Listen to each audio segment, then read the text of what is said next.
So I'm in Starbucks right now. I always talk about decentralized versus centralized servers, something that's quite a hot topic at the moment because of the Fediverse and stuff like Twitter, which is now obviously X, pulled by Elon Musk and sort of burned to the ground by him. Obviously the app's changed entirely now, it's not what it used to be, and it sort of led to a rise in popularity of apps like Blue Sky and stuff, which are part of the Fediverse in some kind of form. Blue Sky not as much as others like Mastodon, but it's still there. And I have sort of used an analogy for it, which is in Starbucks. When you enter a restaurant or a coffee shop like Starbucks, you adhere to their rules. You sit in the seats that they prepare for you. You drink or eat the food that they make for you.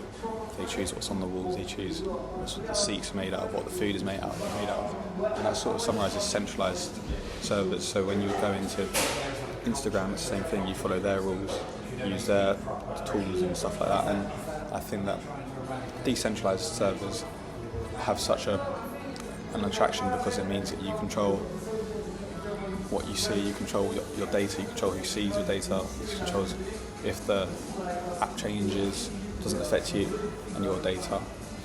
And that is really obvious through Elon Musk and Twitter. So if you look at like Starbucks, imagine if you went to Starbucks one day and all the rules there was like, this is really extreme, but like swastikas or something like that, and it was like this new menu and it was all discriminative and anti-Semitic, and it made you feel really awful to be in there. You wouldn't go in there, but you have no control, so you have two options: either you put up with it or you don't go there anymore.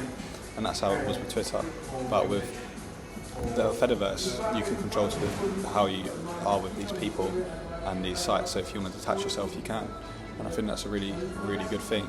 But the thing that worries me is if it can happen online, it can happen in real life. And I have a lot of data and I have a lot of attachment to apps like Instagram, which I use to express myself.